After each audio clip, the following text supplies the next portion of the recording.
Salam jumpa, salam Indonesia. Kembali lagi bersama kami di Syndicate Talk bersama Ari dan Pia. Iya, luar biasa.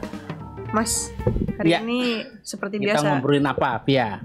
Kita ngomongin yang lagi rame nih, Mas. Ngomongin tentang Kaisang yang baru masuk ke PSI nih hari Sabtu nih kemarin. Sekarang Kaisang dan PSI PSI. Itu luar biasa itu. Nah, terus hari Seninnya itu malam diangkat jadi ketum PSI, Mas. Ketum PSI luar biasa ya. Iya. Belum pernah ada sejarahnya. Itu kekurangan kader kali ya, bagaimana? Belum pernah ada sejarahnya, nggak tahu ya. Coba kita cek literatur ya. Ketum partai diangkat, kemudian baru 2 hari udah menjadi ketua umum. Itu prestasi yang luar biasa. Kalau menurut pandangan Mas Ari gimana nih, Mas, tentang situasi yang kayak gitu tuh? Ya luar biasa karena ini mungkin tidak ada presidennya begitu ya. Nah, menarik. Tapi tentu ada konteks politik sehingga itu terjadi ya. Jelas kan sebenarnya penunjukan Kaisang sebagai ketua umum itu karena PSI punya target untuk masuk ke parlemen. Iya. Memang ada target politik.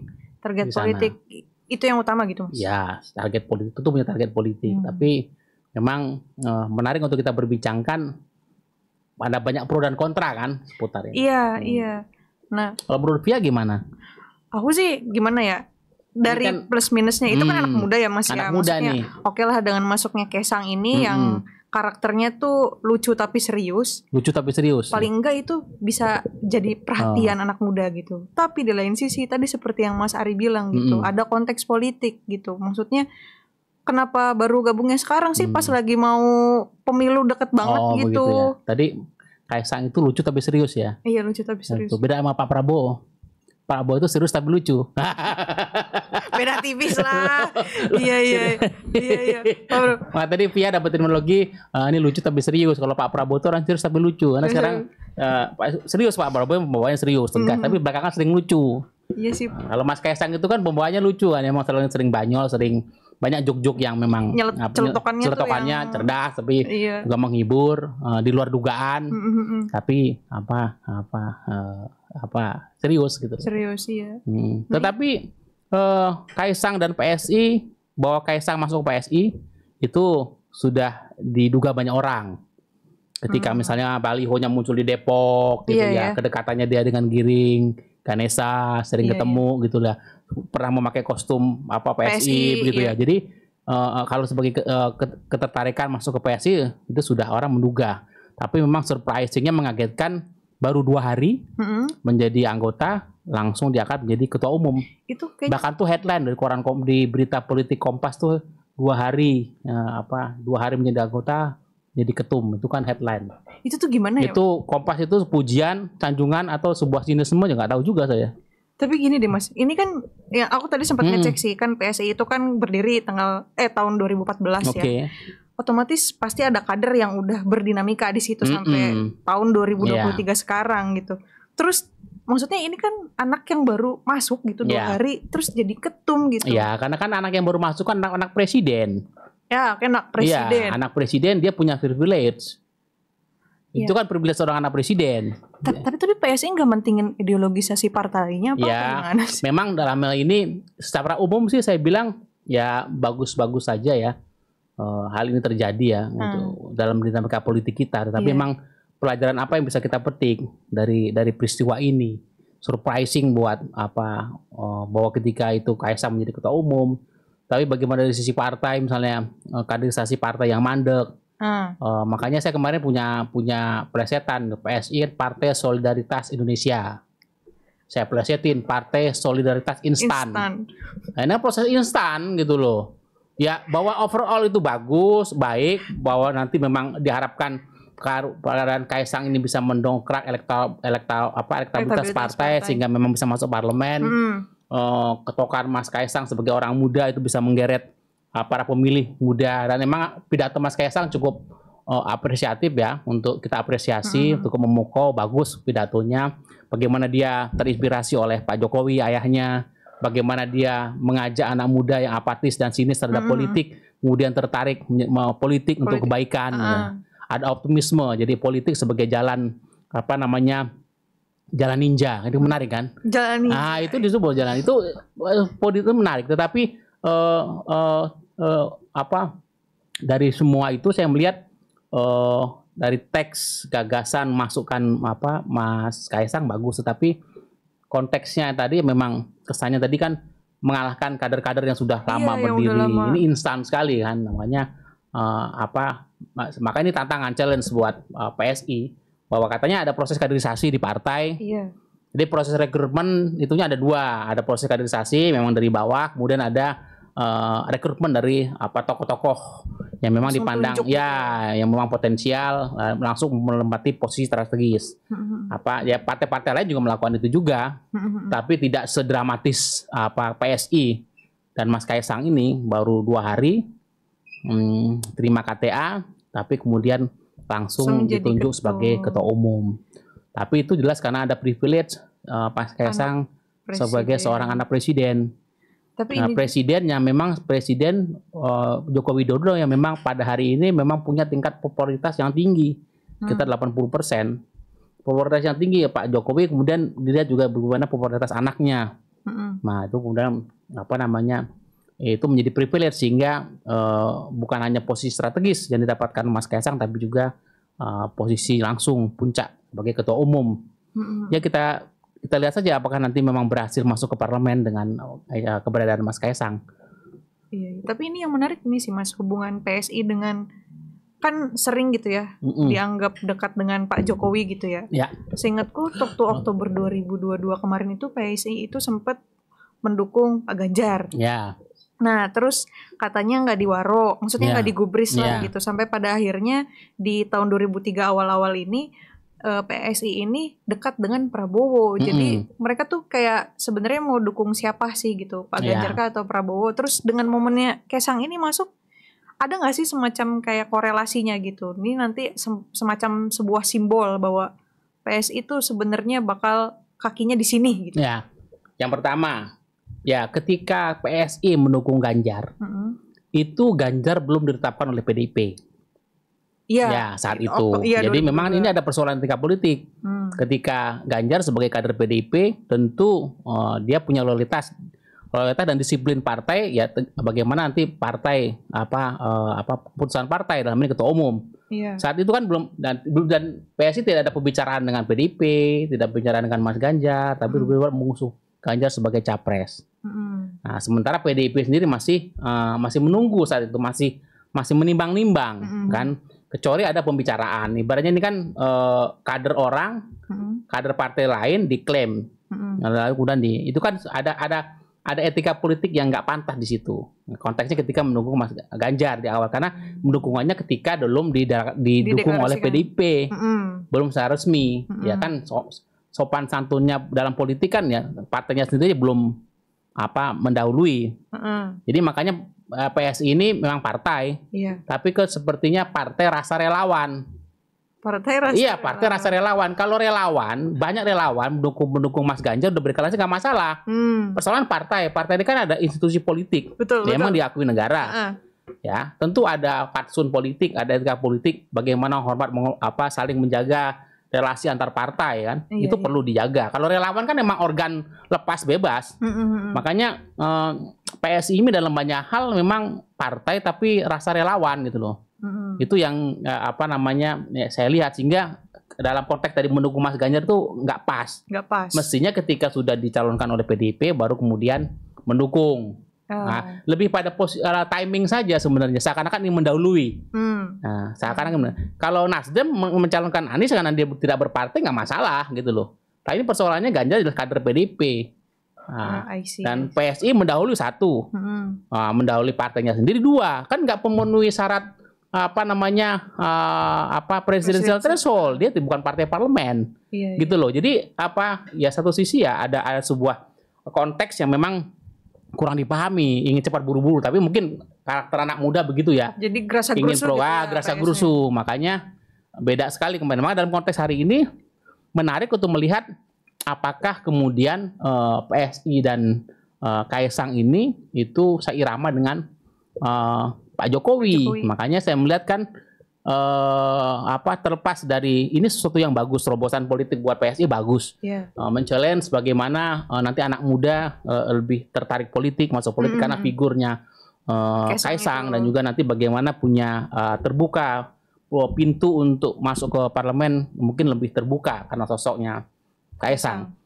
Tapi memang konteks hari ini kan sedang pertarungan konfigurasi koalisi segala macam dalam Pilpres. Di mana posisinya di persis posisi Gibran, posisi Mas Kaisang itu kan tidak lepas bahwa dia anaknya Jokowi yang adalah presiden, yang sekarang popularitasnya tinggi. Yang sekarang dilihat itu posisinya mengayun, bermain dua kaki antara Prabowo dan Ganjar. Tapi persis ketika di situ PSI memainkan isu ini seakan-akan semacam simbolik politik menempatkan Kaisang yang adalah anaknya Pak Jokowi. Selama ini kan PSI kan mengasosiasikan sebagai partai yang sangat dekat dengan Pak Jokowi, tegak lurus dengan Pak Jokowi. Dengan adanya figur Kaisang ini tentu lebih konkret asosiasi kedekatannya. Ya. Maka tetapi kan kita lihat bagaimana posisi Pak Jokowi dalam konteks Kaisang masuk ke PSI. Hipotesa saya ada dua. Yang pertama, karena kan keluarga ini Kaisang, Gibran, Jokowi, bukan, ini keluarga yang harmonis, keluarga yang rukun, yang selalu semua kita lihat bahwa dan itu sudah dikonfirmasi oleh Pak Jokowi bahwa Kaisang minta restu. Intinya keputusan politik Kaisang itu adalah sudah sepengetahuan dan direstui oleh Pak Jokowi. Tapi dalam konteks ini kan hanya sebatas restu saja, minta restu. Tapi atau dalam konteks lebih jauh lagi, sebenarnya bagian dari Pak Jokowi yang mau cawe-cawe dalam konteks Pilpres 2024. Dari karena asumsi pertama atau hipotesa pertama adalah masuknya Kaisang dalam konteks Pak Jokowi cawe-cawe. Itu kalau cawe-cawe. Ya, berarti memang ada arahan dari Pak Jokowi atau ada yang kemudian arahan atau memang benefit langsung untuk Pak Jokowi ketika Kaisang masuk. Karena kan ini apalagi kemarin ketika PSI Kopdarnas itu, Kopdar Nasional itu bukan PSI, ada sekitar 200 relawan Jokowi yang hadir, gitu. Dan itu disebut oleh Kaisang. Itu kan sebagai show of force bahwa PSI yang partai bersama relawan, pada PSI yang tadi rasanya relawan juga itu kelihatan adalah kekuatan politik Jokowi. Jadi kita lihat bagaimana sekarang kalau kita lihat 200 relawan itu apa saja kita nggak tahu, tapi kita lihat ini kan sebagai PSI bersama relawan itu kan berada di dalam resum terkonsolidasi dengan PSI bersama Kaisang. Dalam kondisi Pak Jokowi cawe-cawe, ini Pak Jokowi show of force. Bagaimana kekuatan politik dia di luar partai. Jadi dia menggunakan Pak Jokowi kalau memang cawe-cawe menggunakan PSI dan Kaisang sebagai instrumen politik untuk menaikkan bargain position, posisi tawar kepada partai-partai dalam konteks nanti dukungan Pilpres. Ya kan ini kan dia nanti tentu Pak Jokowi akan arah kemana nih? Ke Ganjar atau ke Prabowo? Ini kan tentu 200 relawan yang disebutkan itu tentu akan satu bahasa dengan PSI. Kalau konteks ini, kalau asumsinya, hipotesanya, dugaannya diasumsikan Pak Jokowi cawe-cawe. Asumsi kedua, ini kan if ya, pengandaian. Asumsi kedua, jika Pak Jokowi tidak cawe-cawe, tidak tahu persis. Kan persis ketika Pak Jokowi kemarin nanya, tidak, ya memang sudah minta restu, tapi tidak mengatakan setuju atau tidak. Posisi Pak Jokowi jawabannya diplomatis, dia memang sudah minta restu. Satu sisi itu. Kedua itu keputusan politik. Karena dia sebagai orang sudah menikah, sudah berkeluarga, sudah dewasa, punya hak politik dan keputusan politik. Urusan keluarga, urusan hak politik, urusan dia. Jadi memang itu keputusan bebas. Keputusan bebas. Dan konsekuensinya Pak Jokowi keputusan bebas dari Kaisang memang ya tidak dalam rangka Pak Jokowi tidak cawe-cawe, tapi memang kehendak politik atau kebebasan politiknya Kaisang memang masuk ke PSI. Nah, itu asumsi kedua. Berarti memang selama ini ya memang itu karena Kaisang memang punya esensi politik yang memang berbeda saja. Kebetulan dengan kakaknya, dua kakaknya yang memang afiliasinya dengan Pak Jokowi juga yang benar bukan PDI Perjuangan. Makanya apakah ini terkait asumsi A atau asumsi B? Tetapi agak agak naif juga mengatakan apa namanya asumsi dua, jika memang Mas Kaisang tidak tahu apa konteks politik yang terjadi. Iya. Tapi makanya saya melihatnya gini, Pia. Mau asumsi satu, asumsi dua, yang jelas yang sekarang persepsi terbangun di publik adalah Pak Jokowi itu punya posisi tawar politik yang kuat. Karena punya PSI dan punya barisan relawan. Iya. Saya tidak tahu apakah barisan relawan benar-benar terkonsolidasi juga dalam satu barisan ini. Berarti apalagi Mas Kaisang dalam pidatonya kan terima kasih sudah mengawal Pak Jokowi, menjadikan Pak Jokowi menjadi presiden 2 periode 2014 dan 2019. Iya. Nah, itu jelas jadi semacam itu semacam konsolidasi take over gitu ya. Iya, kayak hub gitu ya. Jadi hub PSI di bawah Kaisang menjadi hub untuk partai dan organ relawan yang selama ini punya loyalitas penuh. Gitu. Iya, yang penuh. Loyalitas penuh kepada Pak Jokowi. Makanya sudah mendukung Pak Jokowi selama ini sampai akhir dan selama-lamanya.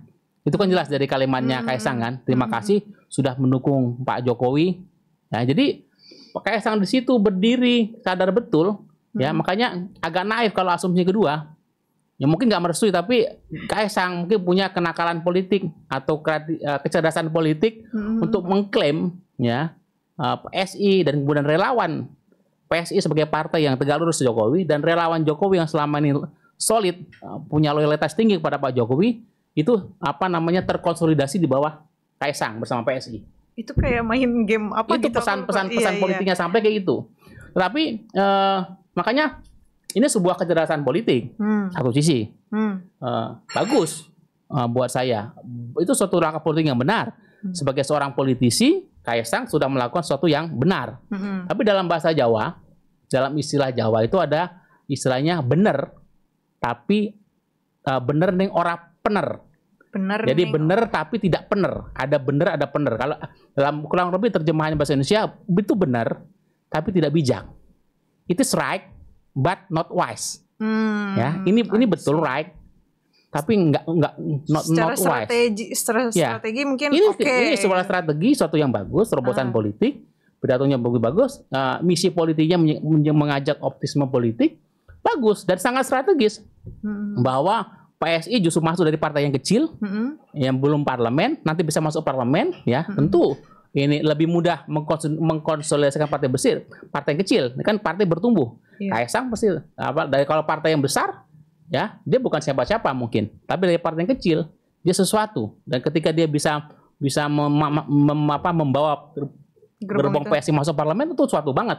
Bagaimana kepemimpinannya Kaisang? Jadi justru itu kan sangat strategis, itu good, itu right, but nggak wise, nggak benar menurut saya dalam posisi. Karena kan persis dalam pidatonya kemarin, itu ada glorifikasi kepada PSI dan para relawan Jokowi. Iya sih. Yang sudah mengawal Pak Jokowi, menjadikan Pak Jokowi selama ini. Karena tanpa relawan, seakan-akan tanpa PSI dan relawan saja yang menjadikan Jokowi. Itu ada glorifikasi itu. Buat saya makanya tidak benernya konteks melupakan bahwa ada partai-partai termasuk PDI Perjuangan yang menjadikan Pak Jokowi. Ingat bahwa satu sisi nggak benernya posisi posisi Mas Kaisang bisa sebagai ketum itu pasti karena ada privilege dia sebagai anak presiden. Kalau dia bukan anak presiden, belum tentu sih.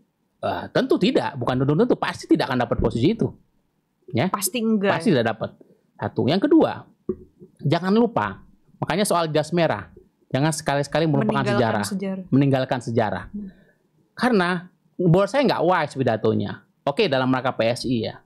Tapi Pak Jokowi bapaknya, ayahnya, itu kan 2 kali wali kota. Ya, 2 kali wali kota di Solo, 1 kali gubernur Jakarta, dengan jalan kemudian menjadi presiden 2 periode. Itu kan partai pengusung segala macam PDI Perjuangan, PDIP. Ya mungkin sebagai seorang anak muda, ya boleh kan mengkomparasikan antara PDIP dengan PSI. Ini partai besar, partainya orang-orang tua, yang mungkin dipandang konservatif, kolot begitu ya. Ini partai muda yang progresif, orang muda. Tapi apapun ya, lo sebel nggak suka dengan hal, tapi menihilkan gitu. Jangan menihilkan, itu tidak menjadi bersikap tidak adil. Ketika ada menihilkan, ya, mengignorance, ya, itu Anda tidak adil. Tidak adil. Nah, ketika sudah tidak adil, makanya orang harus mengakui bahwa ada dukungan relawan, ada dukungan PSI, semua partai-partai yang lain, tetapi bahwa asal-usul rahim politiknya Pak Jokowi yang menjadikan Pak Jokowi presiden 2 periode gubernur itu adalah PD Perjuangan.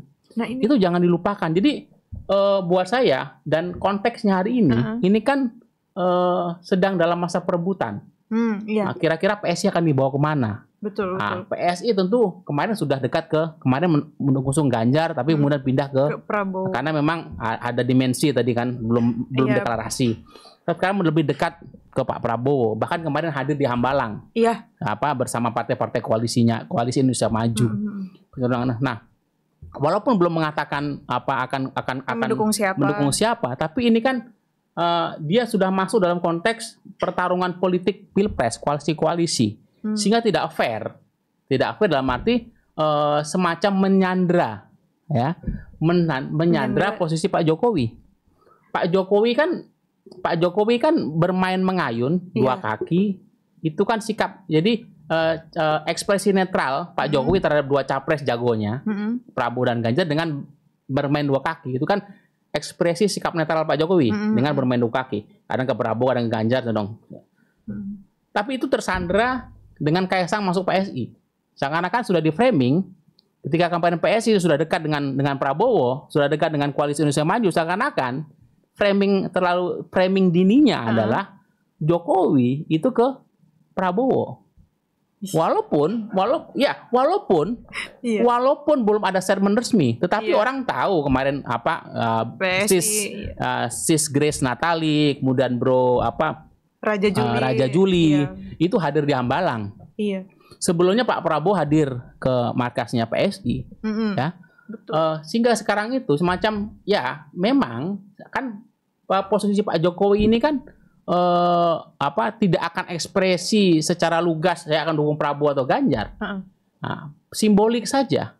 Nah, ketika Kaisang masuk ke PSI itu secara simbolik framingnya adalah Pak Jokowi akan ke Prabowo. Itu kan buat saya kalau memang itu, makanya kalau itu bagian dari cawe-cawe Jokowi, is okay.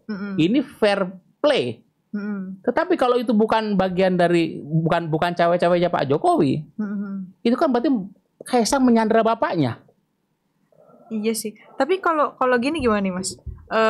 Oke lah, sekarang tuh kan sempat menyandera ya. Itu seakan-akan. Padahal Pak Jokowi itu masih netral, seakan-akan ya. Makanya ini kan ya terus terang, kalau soal cawe-cawe Jokowi kan hanya Jokowi dan Tuhan sendiri yang tahu.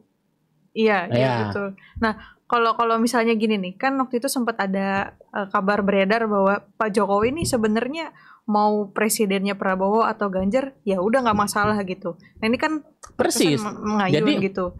Pak Jokowi netral terhadap Ganjar dan Prabowo, tidak netral terhadap Anies. Ya, tidak netral terhadap Anies, karena ini antitesa Jokowi. Iya, narasinya beda. Ya, netral terhadap Ganjar dan Prabowo itu ekspresinya adalah sikap netralnya ada dengan dua kaki, mengayun di antara Prabowo dan Ganjar. Jadi esensinya netral, tapi kemudian dia berayun dua kaki. Nah, dengan Kaisang masuk PSI ini, sementara PSI selama ini sudah lebih dekat ke Prabowo, itu di framing publik secara langsung. Iya, secara nggak langsung, seolah-olah PSI sudah ke Prabowo. Ini kan menyandera Pak Jokowi. Kalau memang ini intensinya Pak Jokowi happy. Tapi kalau bukan intensinya Pak Jokowi, kan kasihan Pak Jokowi. Iya sih. Jadi bingung ya. Nah, jadi menyandera. Iya. Terus pada akhirnya, pada akhirnya kita tahu. Pada akhirnya, makanya pada akhirnya nanti apakah PSI akan ke Prabowo atau ke Ganjar. Nah, tetapi yang paling lihat adalah kondisi hari ini memang dalam perombang-ambingan ini orang kan berebut Ganjar dan Prabowo ini berebut pengaruh Jokowi karena memang sama-sama ingin meneruskan Jokowi. Siapa yang paling bisa meneruskan Pak Jokowi? Siapa yang paling terasosiasi dengan Pak Jokowi? Nah, makanya kan kalau ada PSI, ada Gibran, ada Kaisang di situ, itu kan itu orang langsung apa pesan simboliknya bukan lagi udah terang benderang. Kalau nanti PSI mendukung mendukung Prabowo. Ini kan semacam pembajakan dukungan secara nggak langsung. Ya. Pembajakan dukungan. Iya, pembajakan ibaratnya dibajak langsung. Iya, yang jadi hubnya itu. Kompli, dibajak untuk memang mendukung, di framing sana. Capres tertentu. Kan pembajakan dukungan. Tapi itu ada hubungannya nggak sih Mas sama? Makanya ini Pak Jokowi happy atau tidak dengan ini? Kalau Pak Jokowi happy kan ngapain kita juga bahas? Mas Arya ada nomor HP-nya Pak Jokowi? Nah, ya nggak ada gitu loh. Kalau ada pun juga ngapain saya telepon gitu, nggak pernah dengar pengaruhnya. Ya barangkali ada bisa. Nah, makanya begini, Pak, Pak Jokowi ini sebenarnya kasihan, Pia. Saya tuh kasihan sama Pak Jokowi. Pak Jokowi ini presiden 2 periode. Bukan siapa-siapa. Pak Jokowi itu bukan siapa-siapa dulu. Itu hanya tukang kayu furnitur. Soal pengusaha, carpenter. Lalu menjadi wali kota 2 periode, menjadi gubernur, ke Wahyon, kemudian menjadi presiden. Dan menjadi presiden yang justru powerful, ya. Zaman SBY itu di periode sekarang, setahun menjelang lengser, itu lemdak, bebek lumpuh, kekuasaan tidak berpengaruh, pamor kekuasaan, wibawa kekuasaannya hilang, karena 2 periode nggak maju lagi, dan dia nobody. Padahal saat itu Pak SBY punya partai, punya Demokrat. Nah, bayangkan sekarang Pak Jokowi itu posisinya, kalau dulu Pak SBY kan lemdak, decline posisinya. Jadi mau udah 2 tahun menjelang 2014 tuh decline posisinya, lemdak. Pak Jokowi ini anomali. Justru 2 tahun bahkan setahun sekarang posisinya popularitas tinggi. Popularitasnya tinggi. Justru bukan bebek lumpuh. Jukumu jadi macan yang ini kan luar biasa. Tapi setelah nanti ini kan persoalannya bagaimana ketika pos presidensial, pos presidensi, ketika dia sudah tidak jadi presiden, bagaimana? Ibaratnya kekuasaan yang penuh itu kan bisa langsung dan dia beda dengan Pak SBY kan, dia tidak punya partai. Pak Jokowi nggak punya partai. Dulu SBY lemdak punya partai padahal. Kalaupun itu dia masih pulang ke partai dari Dewan Pembina Partai, bahkan sempat jadi ketua umum partai. Dia apapun punya Demokrat. Jadi setelah dulu gak presiden, gue lemdak, tapi abis ini gue pulang ke rumah gue punya rumah yang namanya Demokrat. Pak Jokowi ini kan kasihan. Ini presiden yang punya popularitas tinggi, ya, sangat powerful, bahkan gitu. Tapi ketika sudah selesai masa jabatan, after his presidency, post presidency nanti, dia ngapain? Cuman mau balik ke Solo ngomong cucu. Kalau jadi Dewan Pembina PSI bisa nggak, Mas? Nah ya ini makanya yang kita pikirkan. Jadi dalam visi bagaimana bicara dalam konteks Pak Jokowi juga. Oke, tadi kita bicara Kaisang dari perspektif Kaisangnya. Dari perspektif PSI-nya sudah. Dari dalam sudut pandang Kaisang sudah, sudut pandang PSI sudah, sudut pandang PDI Perjuangan sudah, sudut pandang bagaimana Pak Jokowi. Bagaimana? Oke. Lo sebut Dewan Pembina PSI, ya mungkin, sangat mungkin. Jadi memang Pak Jokowi mempersiapkan paling tidak, atau mungkin anak-anaknya, mungkin Kaisang juga mempersiapkan, Babe atau Bapak, bahasanya Bapak habis sedang kepresiden ngapain? Masa pulang ke Solo tadi ngomong kan, ya Pak Jokowi selama ini nggak pernah letih melayani rakyat. Passionnya justru ketika menyalami rakyat, tidak pernah letih soal memelakukan kebijakan. Ketika dihujat kita meletih, yang capek justru ngomong cucu malah gitu. Iya gitu bilang. Ya makanya kan nggak. Tapi ketika nanti udah nggak presiden, bagaimana? Nah, dia di PDIP bukan siapa-siapa, dia kader terbaik. Tapi hubungan dia dengan PDIP baik-baik aja masih, Mas? Kalau hubungan baik-baik saja, buktinya tidak ada pembahasan PDIP di parlemen. Isunya kan waktu itu kan sering beredar tuh kalau Pak Jokowi lagi. Itu isu yang dibuat PDIP oleh orang. Tetapi kalau kita lihat hubungan relasi Pak Jokowi dan Bu Mega sangat baik. Mereka sering ngobrol, sering ketipuan, segala macam, nggak masalah. Sekarang besok ada rakernas nih. Dulu rakernas atau rapernas atau rapimnas tuh. Pak Jokowi juga hadir, ya. nanti ketika nanti ini akhir tanggal 29 ini ada rakernas juga PDIP, Pak Jokowi juga hadir sama Bu Mega. Ya, selalu ada buat saya ya nggak masuk akal ketika relasi nggak masuk akal di mata di logika publik kalau relasi Pak Jokowi dan Bu Mega itu bermasalah. Buat saya nggak masuk, justru Pak Jokowi dan PDIP baik-baik saja. Tapi memang faktualnya posisinya Pak Jokowi ini ketika nanti sudah nggak presiden, bagaimana di PDIP? Iya, PDIP kan anaknya. Kalau dulu Bu Mega, terlepas presiden, ya, walaupun dia ketua umum partai, dia partai akan menerima dia. Dia orang nomor 1 di partai. Iya. Makanya bayangkan Pak Jokowi dalam perspektif post power syndrome. Ya, ketika nanti dia sudah after power, after his presidency, dia jadi apa?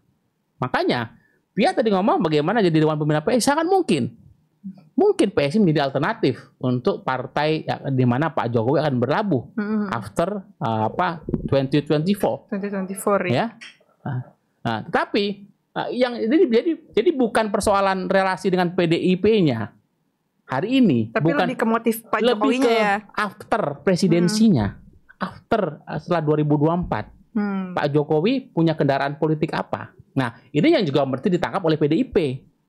Itu mungkin kemana ya? Ya, jadi mungkin posisi Dewan Pembina atau Majelis Tinggi atau apa yang memang nanti menempatkan posisi Bu Mega dan Pak Jokowi misalnya. Karena nanti kita nggak tahu 2025 ini Bu Mega masih jadi ketum atau tidak, atau nanti turun ke Mbak Puan atau Mas Prananda, kita nggak tahu. Jadi apakah masih Bu Mega? Nanti kan Kongres PDIP nanti 2025. Ketika Kongres itu masih Bu Mega atau tidak? Kalau sudah tidak Bu Mega, mungkin ke Mbak Puan atau ke Mas Prananda. Ya, tapi posisi Bu Mega kan persoalan ada ini, mungkin pembina bersama Pak Jokowi. Iya. Atau majelis tinggi atau pembina maupun apalah, itu kan tergantung konstitusi partai seperti apa mengaturnya. Yeah. Jadi buat saya yang dipikirkan Pak Jokowi, ya makanya satu sisi itu kan soal dari sisi government, pemerintahan state ini adalah bagaimana keberlanjutan pemerintahan, keberlanjutan pembangunan dari sisi government ya, negara. Itu bagaimana keberlanjutan pembangunan supaya tidak putus, berlanjut, continue. Ya. Tapi dari sisi buat negaranya, buat pemerintahan. Nah, makanya bagaimana keberlanjutan. Tapi di sisi Pak Jokowi juga dalam filsafat eksistensialisme, kan eksistensinya juga harus bisa harus diposisikan. Iya. Setelah dia after his presidency Oktober 2024 Pak Jokowi. Nah, makanya mungkin ke PSI lagi sibuk buka ya, makanya saya pikir bukan current problem hari ini. Jadi relasi buat saya PDIP dan Pak Jokowi bahkan Bu Mega dengan PDIP baik-baik saja. Mbak Puan sering berkomunikasi, bertemu dengan Pak Jokowi, nggak masalah gitu loh. Dan selama ini kan, dan makanya kan bicara yang lihatnya hari ini kan nampaknya karena ada gangguan-gangguan, ada peristiwa PSI, ada peristiwa yang lain, itu seakan-akan diputar balikkan. Tapi kan sejatinya kan ketika acara selalu datang, dan kita lihat kesejarahan ya. Jadi relasi Jokowi dan PDIP, Jokowi dengan Bu Mega kan melihat kesejarahan. Saya pikir ya, Pak Jokowi kan bukan maling kundang. Maling kundang. Ya maksudnya dia ingat betul siapa ibunya, rahim politiknya itu PDI Perjuangan, rahim politiknya Bu Megawati. Kalau tidak ada Bu Mega lah yang memberikan privilege capres itu 2014 kepada Jokowi. Saya sebenarnya kan waktu itu bisa saja Mega yang maju walaupun kalah. Tapi kan ketika diberikan Mega yang maju kan Jokowi juga tidak jadi siapa-siapa. Misalnya begitu. Jadi Jokowi paham betul. Jadi tidak akan berkhianat, maksud saya. Tidak akan jadi maling kundang. Maling kundang kan lupa sama ibunya. Terus tahu cerita maling kundang sih? Ingat tapi malah tiba-tiba lupa sama ibunya karena udah jadi orang kaya. Jadi Malin Kundang itu cerita di Tanah Minang, Via. Iya, inget kok. Dia anak miskin, tiba-tiba merantau. Iya, nikah sama saudara. Nikah jadi orang kaya di negeri Subang, pulang ke kampungnya, ibunya lupa miskin masih apa lupa. Akhirnya dia dikutuk sama ibu jadi batu. Batu Malin Kundang. Dan saya pikir Pak Jokowi bukan Malin Kundang. Dan dia orang Jawa yang tahu keluhuran budi pekerti Jawa segala macam, dia tahu. Dan karena memang ya apalagi Pak Jokowi dan Bu Mega kan hubungan udah seperti anak sama ibu. Anak dan ibu. Ya, anak dan ibu. Kalau secara personal ya.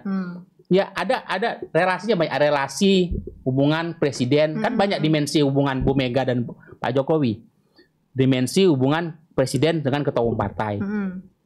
Relasi sama kader PDI Perjuangan. Ya, relasi sama mantan presiden, presiden ke-6 ya, presiden kelima kan Pak Jokowi ke-7, ke-6 SBY ke-5, presiden ke-5 dan presiden ke-7 ya. Tapi juga ada relasi personal yang kita nggak itu yang kita lupa, relasi personal. Soal relasi personal dari seperti anak dan ibu itu antara Bu Mega dan dan Jokowi. Bahwa seringkali itu ibu dan anak sering ngeselin anaknya segala macam itu biasa. Kan ada relasi personal. Dan Bu Mega adalah sifatnya ketika kemarin juga memilih Mas Ganjar itu juga ada hubungan kebatinan atau personal dengan Ganjar ketika dia trust. Oke, Ganjar yang saya tunjuk menjadi capres PDIP. Sama ketika dulu memilih Pak Jokowi, itu ada tone kebatinan yang memang ke Pak Jokowi. Jadi ada relasi sangat personal antara Mega dan Pak Jokowi yang mereka berdua yang tahu. Iya. Jadi itu hanya isu tentang keretakan hubungan itu karena ada fenomen-fenomen di luar partai yang kemudian dihubung-hubungkan seakan-akan ada terjadi keretakan. Kalau enggak kan tentu suara PDIP di parlemen akan beda, ya. Tentu ekspresi politik dari tentu misalnya ada rakernas segala macam nggak dilibatkan. Tentu tim-tim tentu tidak ada komunikasi yang terputus lah, kan selama ini nggak ada. Bahwa ada fenomen-fenomen, buat saya itu hal wajar. Misalnya fenomennya sekarang kan fenomen Kaisang, seakan-akan kemudian retak. Tapi kan benar. Bukan soal relasi PDIP dengan Jokowi atau Bu Mega dan Jokowi hari ini yang semua saya menjadi highlight atau menjadi core problem dari Pak Jokowi hari ini. Fokus perhatian Pak Jokowi adalah ketika dalam posisi Pak Jokowi setelah tidak berkuasa bagaimana? Ketika misalnya bagaimana ketika Pak Jokowi pulang ke PDIP? Apa posisi yang bisa tempat? Ya, karena kan ini posisinya apapun orang punya post-post syndrome. Iya sih. Ya. Iya benar. Makanya ketika tadi Via bertanya, mungkin ke PSI, ya mungkin. Jadi kita mau melihat fenomena ini, oke, dari sisi Kaisang, ambisi seorang orang muda, ya bagus. Dia punya optimisme, memilih jalan. Makanya itu hak politik. Bahkan PDIP itu kan beda, sudah kotak keluarga yang beda, hak politik. Hak politik dalam demokrasi bebas. Dan tentu punya genuinitas seorang Kaisang. PSI juga punya strategis bagaimana dengan Kaisang masuk ke parlemen. Nyambung juga dengan keinginannya Kaisang justru masuk ke partai kecil. Ya, soal itu kalian sih. Ya, tapi juga bagaimana dalam sisi PDIP. Nah, PDIP sekarang seperti nggak ngerti apa-apa, kemudian tapi semacam kok kemudian diposisikan dirugikan sebenarnya tidak punya langgamnya masing-masing. Nah, dan tadi posisi Pak Jokowi juga harus dipahami. Nah, ya buat saya terlalu jauh menarik fenomen Kaisang masuk PSI dengan hubungan Pak Jokowi dengan Bu Mega dengan PDIP. Berarti karena tadi motivasinya Pak Jokowi sendiri itu ya. Berarti. Saya lihat bagaimana posisi Pak Jokowi dan juga bagaimana peran Pak Jokowi menjaga dinamisasi dan stabilitas koalisi. Tapi ini bikin bingung juga sih Mas soal yang tadi mengayun-mengayunnya itu ya dengan posisi yang seperti itu. Gimana sih ini jadinya, apakah nanti ke depannya bakal seberapa jauh dampaknya gitu buat kontestasi nanti di pemilu nih? jauhnya tuh, seberapa jauh dapatnya? Ya tentu sampai dengan akhir pemilu Pak Jokowi tidak akan eksplisit ya memberikan dukungan ke salah satu. Makanya kan sekarang kan nanti kita bicarakan di topik lain soal bagaimana kecenderungan peluang untuk apakah Pilpres ini 2 putaran atau 1 putaran, 2 pasang capres atau bisa lebih anunya ke sana. Jadi memang beban Pak Jokowi sekarang adalah sebenarnya satu bagaimana pemerintahan ini berlanjut, 2 bagaimana kita menjaga tetap persatuan dalam arti secara konkretnya pribadi happy dalam kontestasi ini. Ya, tidak ada yang prinsip Pak Jokowi kan menang tanpa ngasurake, dalam arti kemenangan tanpa membuat yang lain merasa sakit hati, tertinggal atau kalah. Ngasurake gimana tuh ya? Nah itu kan makanya kemudian ada muncul wacana soal menduetkan Prabowo dan Ganjar, tinggal siapa yang posisi pertama. Nah ini kan tetapi nanti pada nanti menarik pada diskusi berikutnya kita lihat bagaimana skenario 1 putaran atau 2 putaran itu. Tapi dalam konteks Kaisang masuk PSI ini, buat saya memang ada surprise ketika jadi ketua umum, tetapi memang banyak hal-hal yang memang perlu kita dalami, kita cermati bersama. Bagaimana posisi PDIP yang apapun kita harus ingat betul bahwa yang menjadikan Kaisang bisa dilirik oleh PSI karena dia anak presiden. Presiden Presiden memang dari awal ketika wali kota, ketika gubernur itu digendong oleh PDIP. Jangan kemudian kekuasaan itu menjadikan orang lupa, membutakan. Nah, karena ada istilahnya melik gendong lali. Kekuasaan itu menggendong lupa. Melik gendong lali. Orang yang kalau sudah itu ada kira-kira filosofi Jawa itu ke sana. Jadi kekuasaan itu menggendong lupa. Jangan kemudian kita lupa. Jadi makanya kritik saya kepada Kaisang adalah ya dengan privilege semua yang ada pada dia, itu ada sebuah historisitas, ada sebuah kesejarahan. Ya, jangan kemudian melupakan itu, jangan mengignorance. Jangan kita menjadi orang yang jas merah, lupa pada sejarah. Itu saja, bahwa kemudian ada perbedaan politik, ada preferensi politik yang berbeda, ada pilihan politik yang lain, itu tidak masalah. Tetapi tentu kita tetap objektif melihat yang melihat semua, bahwa ya bagaimana ada peran relawan, ada peran PSI di situ juga, ya bagaimana juga Pak Jokowi juga secara pribadi tokoh yang memang mumpuni gitu ya, tapi juga ada peran rahim partai yang memang DNA politik itu ya. DNA politik ya. DNA politik yang membesarkan Jokowi, di mana dia berasal rahim politik Jokowi itu ada di PD Perjuangan. Itu yang orang nggak pernah lupa. Makanya kalau kita lupa pada sejarah, kita ingkar dulu lah. Jangan sampai kita dikutuk oleh sejarah. Nah, itu Via. Jadi saya apresiasi semua apa yang terjadi, ya. Tetapi mari kita juga fair, adil. Karena sejauh kita lupa, mengignorance hal-hal itu, hal-hal yang baik semuanya itu untuk kemajuan Indonesia yang lebih baik, untuk optimisme politik, bagaimana peran anak muda, iya. Tetapi tentu anak muda kita ingin juga menghargai, mendudukkan secara proporsional bagaimana peran kita semua. Ya, jangan lupa sejarah, jangan mengingatkan sejarah, jangan melupakan DNA kita di mana kita berasal. Jangan apalagi melupakan rahim di mana kita berasal. Sepakat. Itu yang memang yang mungkin saya menjadikan refleksi kita bersama. Iya. Jadi seperti tadi Malin Kundang, sejauh dia merantau mau menjadi orang kaya segala macam, jangan pernah melupakan bahwa dia punya ibu, dia punya ibu rahim di mana dia berasal. Iya. Kan kita nggak bisa kita sekarang jadi apapun Via, kita lahir dari rahim seorang ibu. Ya, ibarat seorang Pak Jokowi, siapapun jadi besar sekarang, lahir juga apapun dari rahim seorang ibu. Rahim politiknya Pak Jokowi itu PDI Perjuangan. Suka tidak suka. Ya itulah memang ada. Ya itu memang itu keniscayaannya itu sudah tercatat begitu. Itu memang sudah ya, bahwa sekarang ada dinamika politik segala macam. Saya pikir Pak Jokowi wise, dan dia orang yang wise, yang bijak. tentu melihat ini semua dalam bingkai tadi kebijaksanaan tadi. Ya saya pikir semua manuver yang dilakukan anak-anaknya, partai-partainya segala macam, tentu saya berharap bahwa Pak Jokowi yang cawe-cawe itu tetap ingin menegakkan apa namanya wise tadi soal kebajikan dan kebijaksanaan bagaimana berpolitik. Karena kita ingin tentu berpolitik tentu dijalankan tentang dengan keutamaan nilai-nilai yang memang itu menjadi pegangan kita. Pak Jokowi besar karena memang dia punya kepribadian sosok berkeutamaan.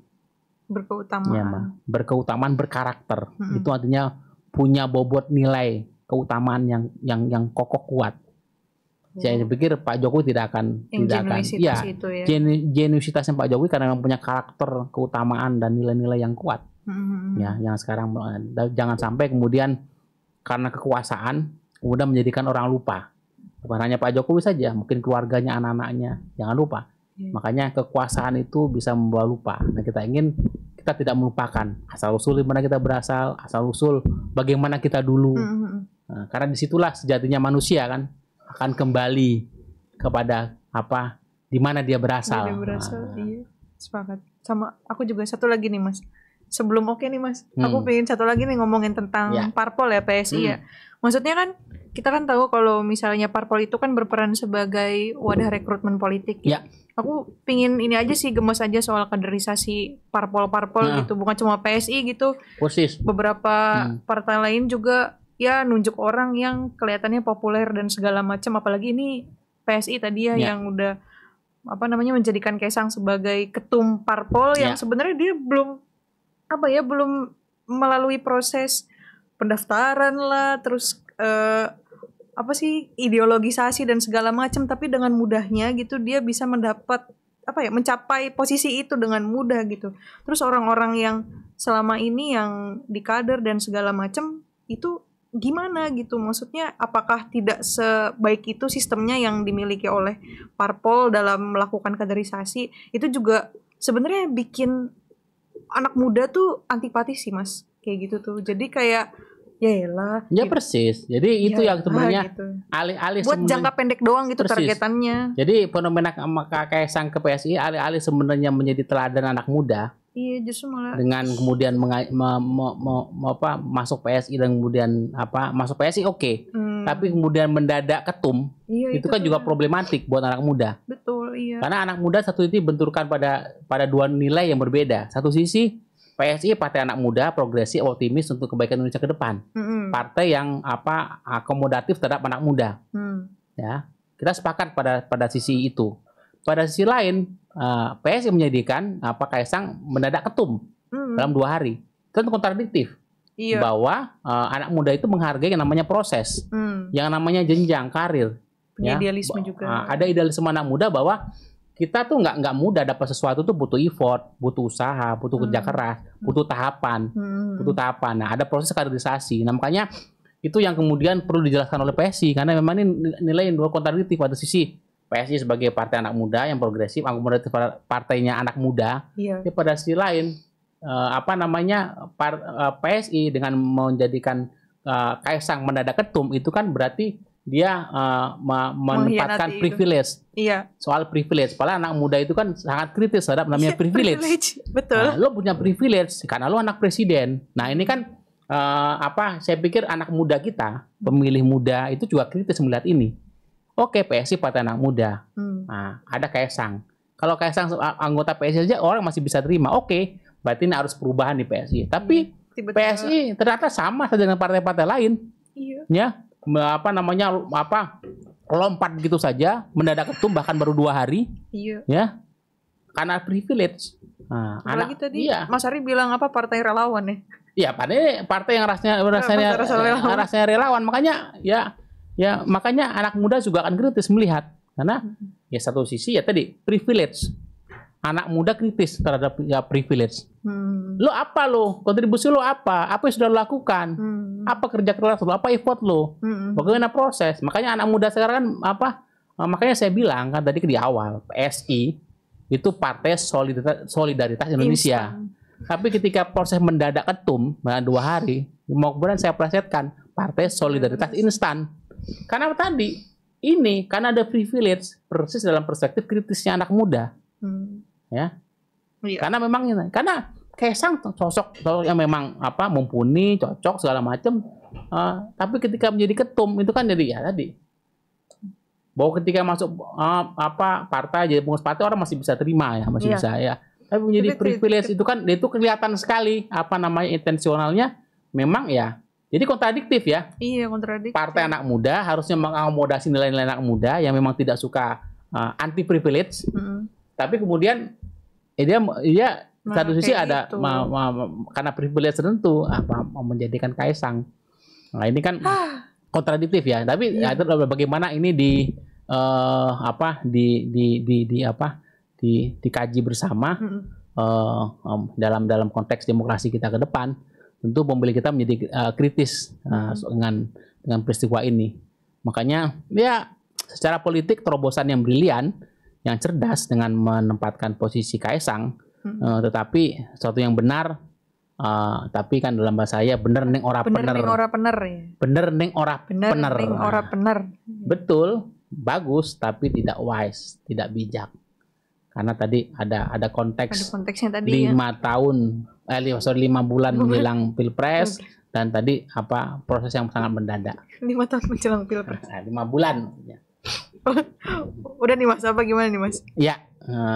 Udah. Ya, cukup lah. Untuk PSI cukup. Dan Kaisang semoga kita bisa Terus kita tutup nih Mas. Oke, terima kasih banyak. Sampai jumpa pada seri berikutnya. Sampai jumpa. Salam Indonesia.